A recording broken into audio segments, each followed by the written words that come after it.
সামনে আমাদের জন্য শবে বরাত।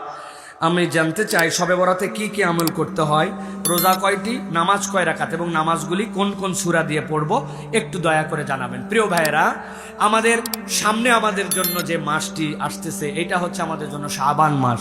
শাবান মাসের সবচেয়ে মর্যাদাকর একটা রাত্রি নবী করিম সাল্লাল্লাহু আলাইহি সাল্লাম বলেছেন, সেইটা হচ্ছে নিসফুম মিনাশ শাবান।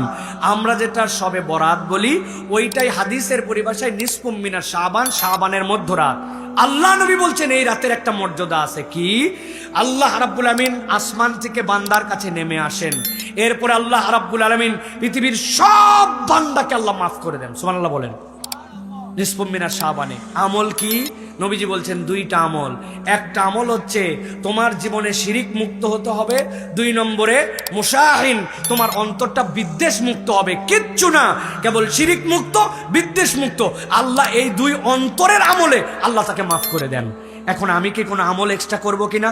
করতে পারেন, তবে তার আগে জানতে হবে এক লোক নামাজই পড়তে পারে না, পঙ্গু হাসপাতালে শুয়ে আছে, এক লোকের ডাক্তার নিষেধ করে দিছে, তার ওষুধকে তো ইনজেকশন নিতে হয়, তার 3 ঘন্টার বেশি সে না খেয়ে থাকলে তার অবস্থা খারাপ। ওই লোক হাসপাতালে শুয়ে আছে, এখন সে কেমনে ক্ষমা পাবে? তারা যদি বলে যায় 3টা রোজা রাখো, রাত্রেবেলা এত রাকাত নামাজ পড়ো, আল্লাহ জেনারেল করে দিলেন তোমার অন্তরের আমল এটা।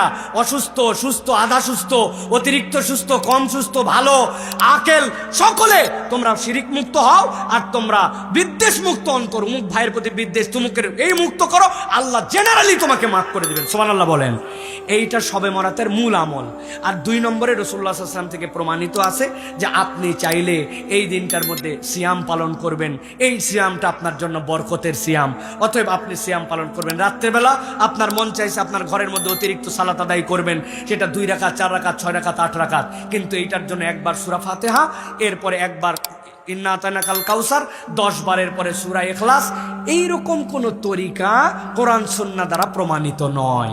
অতএব এইটা আপনারা করবেন যে আপনারা সালাত আদায় করলেন, রোজা রাখলেন, আর অন্তরের এই 2টা রোগ আমার আছে কিনা এইটা মুক্ত করতে হবে। এটাই হচ্ছে আপনি যেটা শবে বরাত বলতেছেন, হাদিস যেটাকে নিসফুম মিনাশ শাবান বলতেছে, এইটার আমল।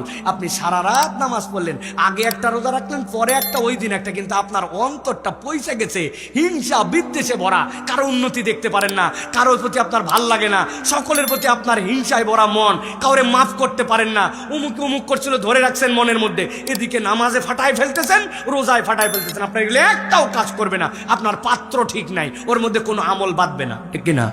অতএব এই 2টা আমাদেরকে করার জন্য চেষ্টা করতে হবে। আল্লাহ আমাদেরকে বোঝার তৌফিক দান করেন।